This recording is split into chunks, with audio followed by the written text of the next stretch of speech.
For today's video po, ang pag-uusapan natin dito itong mga bagong mga sasakyan na to, yung mga mabili ngayon, yung BYD. Napakaganda electric vehicle po to, yung mga electric vehicle, napakaganda yung mga interior stock niya, yung mga interior niya, tapos yung mga tayo ng maporma yung tayo ng kaha.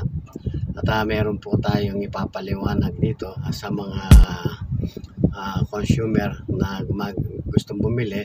Meron po akong content tips sa mga ginagawa natin, mga ganitong klase sasakyan. Yung bagong litaw na to, siyang mabili ngayon dahil sa forma niya at saka sa mga interior niya sa loob, yung talagang formado siya.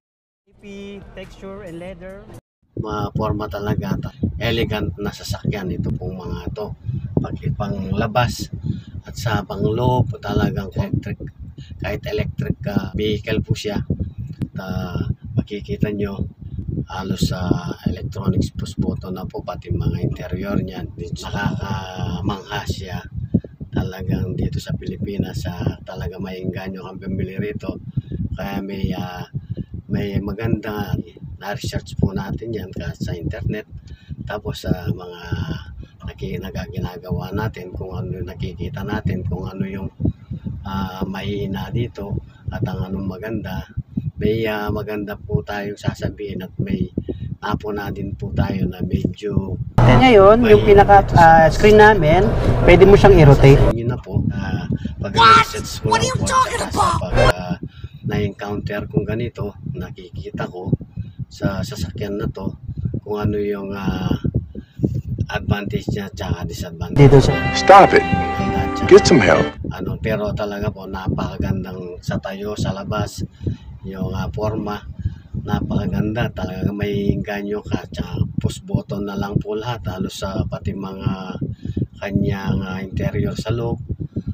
Maganda po siya.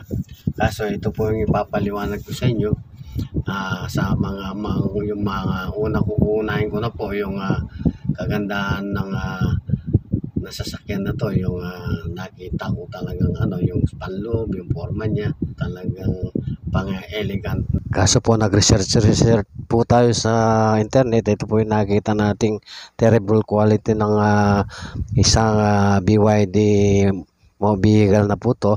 Daming medyo reklamo tulad po ng isang to, yung maingay daw po yung transmission niya. Ito po yung problema. Nung kinalas niya, nakita niya yung mga bearing niya, yung pinakamahihinang klase, yung pinakamura, tumpukan lang daw sa kanila yung bearing na yan, yung pinakamurang mahihinang klase, yun po.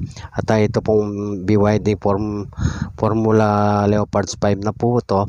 At tingnan nyo po yung niya, pang off-road niya, ginagamit sa pang off-road, kaya binili.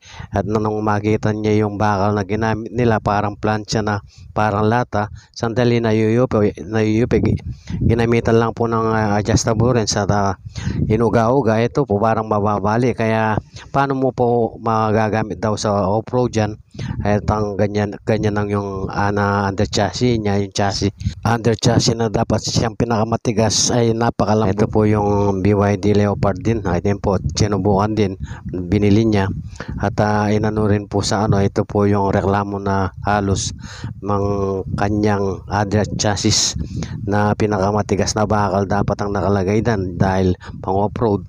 Pag ginamit mo ng off-road yan at nalubak ka ng konti, tulad nito, pag ginamit mo sa mga ganyan, mga off-road at lubak-lubak, at siguradong madidisalign itong yung sa lambot ng chassis na yan, madidisalign po itong kanyang under chassis, at hindi mo na maayos yung takbo. Tapos maraming magiging depekto, tulad po ng isang to, pinanghila, at ang magiging depekto nito sa sobrang lambot ng kanyang chassis, at hindi kaya pag pinaghila mo yan, sumama po yung chassis niya. Ibig sabihin parang papel lang na nakadugtong, hindi pwedeng mapwersa itong kanyang chassis, at magbibigay mapupunit. At ito po pa ang isang depekto niya na nakita natin sa internet, madaling magliyab po itong sasakyan na to. at masusunog.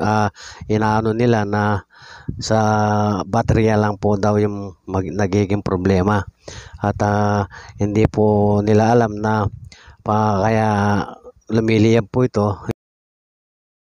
Yung mga plug-in hybrids lang daw, yung mga katulad ng BYD Song Pro, ang mga nagko-continuous combust. Ayun din po sa pag-aaral, hindi naman po talaga baterya yung nagiging depekto, kundi yung fuel system, nadadamay lang po yung baterya.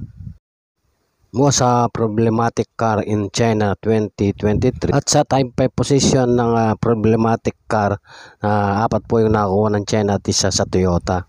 BYD po yan, ang mga sasakyan na yan na nakuha ng China, isa sa Toyota. Tulad po ng switch na ito, nag-error po yan. Kahit na po naka-electric mode tayo, bigla na lang mag-switch ng internal combustion modes. Kung makakatabi mo yan sa traffic po, sa sobrang traffic, lalo na sa EDSA, di pag sumabog yan, damay po ka. Damay po tayo. Nakakatakot po. Tayo sa pang-elegante po itong dating ng sasakyan. Kaso, yun lang po yung nakita nating medyo mahina dito sa sasakyan na to. Tsaka sa pyesa, medyo mahirap po pag tumitingin ng pyesa. Mahihirapan po dahil po sa bago pa siya, hindi po dito yung pyesa medyo limited pa. Salamat po at binabahagi ko lang po yung mga naging karanasan natin sa mga sasakyan na to. Nakita natin, binabase lang po natin sa mga mapasok na trabaho sa atin sa mga iba't ibang sasakyan na to. At yun lang po ang napansin natin. At nag-research na rin po ako. Yun po yung pong ang mahina ng research ko rin po yung nakita natin na marami din po yung medyo dito sa sasakyan na to. Kahinaan ng sasakyan at mga complaint against dito sa sasakyan na to.